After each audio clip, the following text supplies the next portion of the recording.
Hello दोस्तों, आज इस वीडियो में लेकर आए हम 15 एग्जाम लेवल क्वेश्चंस, जिसमें हर सवाल के बाद आपको मिलेंगे कुछ सेकंड सोचने के लिए।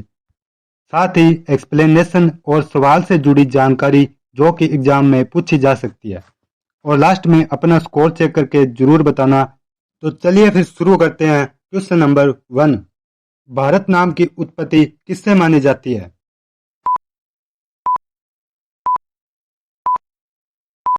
सही उत्तर भरत से। भारत नाम प्राचीन राजा भरत से जोड़ा जाता है। इसी कारण से देश को भारतवर्ष भी कहा गया है। प्राचीन ग्रंथों में भारतवर्ष पूरे उपमहाद्वीप के लिए प्रयोग हुआ है, जबकि आर्यवर्त शब्द उत्तर भारत के लिए ही प्रयोग हुआ है। नेक्स्ट क्वेश्चन नंबर 2, इंडिया नाम किस शब्द से बना है?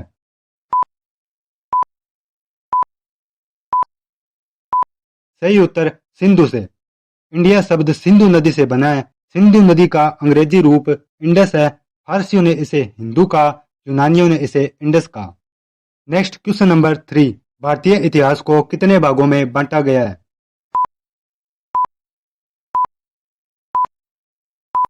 सही उत्तर 3 में। भारतीय इतिहास को 3 भागों में बांटा गया है। पहला भाग प्राचीन इतिहास, दूसरा मध्यकालीन इतिहास और तीसरा आधुनिक इतिहास। नेक्स्ट क्वेश्चन नंबर 4, जम्बूद्वीप शब्द का संबंध किससे है?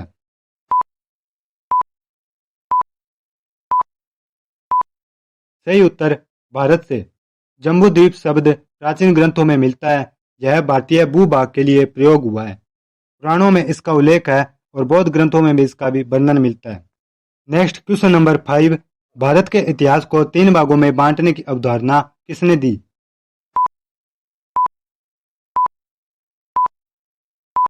सही उत्तर जेम्स मिल ने। जेम्स मिल ने इतिहास को 3 भागों में बांटा।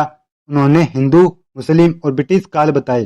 उन्होंने हिस्ट्री ऑफ ब्रिटिश इंडिया पुस्तक भी लिखी और यह विभाजन बाद में विवादित भी माना गया। नेक्स्ट क्वेश्चन नंबर 6, वेदों को सामूहिक रूप से क्या कहा जाता है?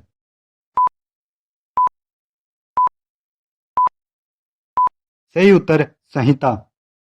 चारों वेदों को सामूहिक रूप से संहिता कहा जाता है। वेद भारतीय संस्कृति के सबसे प्राचीन धार्मिक ग्रंथ माने जाते हैं। इन्हें श्रुति साहित्य भी कहते हैं, क्योंकि इन्हें सुनकर याद करने की परंपरा थी।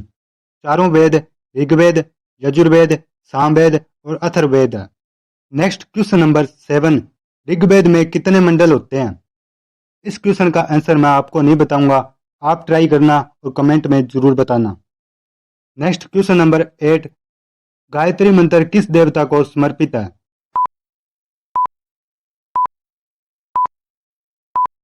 सही उत्तर सूर्य देवता को। गायत्री मंत्र सूर्य देव को समर्पित है। यह ऋग्वेद के तीसरे मंडल में मिलता है। इसे महर्षि विश्वामित्र से संबंधित माना जाता है और गायत्री मंत्र हिंदू धर्म के सबसे प्रसिद्ध मंत्रों में से एक है। अब देखते हैं नेक्स्ट क्वेश्चन नंबर 9, नासदीय सूक्त किससे संबंधित है?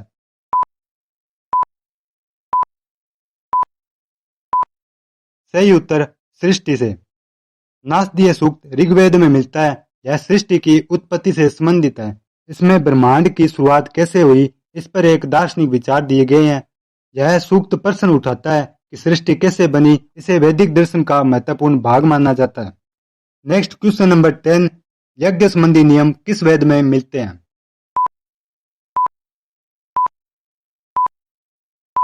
सही उत्तर यजुर्वेद में। यजुर्वेद में यज्ञ, अनुष्ठान और कर्मकांड से संबंधित नियम दिए गए हैं। इसमें यज्ञ करने की विधि, बोले जाने वाले मंत्र शामिल है। यह गद्य और पद्य दोनों रूप में मिलता है। धार्मिक क्रियाओं में इसका विशेष महत्व भी है। दोस्तों, अगर वीडियो पसंद आए तो वीडियो को लाइक जरूर करें। अब देखते हैं नेक्स्ट क्वेश्चन नंबर 11, ऋचाओं का संग्रह किस वेद में मिलता है?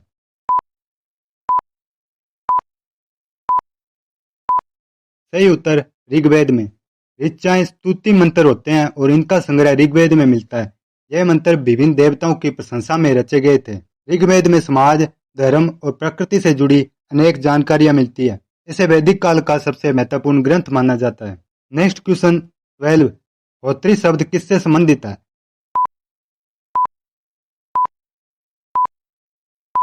सही उत्तर ऋग्वेद से। होत्री यज्ञ में मंत्रों का उच्चारण करने वाला पुरोहित होता है। यह मुख्यतः ऋग्वेद के मंत्रों का पाठ करता है। वैदिक यज्ञों में 4 प्रमुख पुरोहितों का उल्लेख मिलता है। होत्री उनमें से ही एक महत्वपूर्ण पुरोहित है। Next question number 13।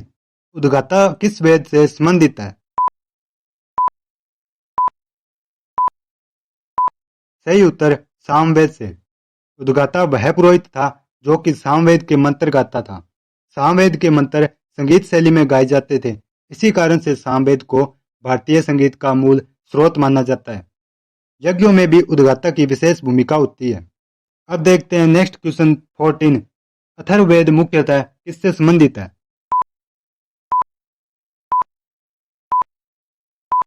सही उत्तर चिकित्सा व तंत्र से।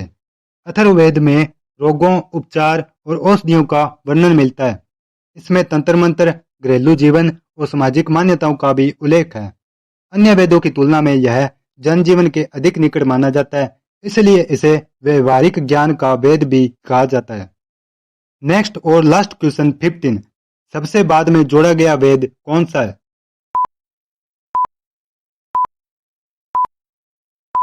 सही उत्तर अथर्ववेद।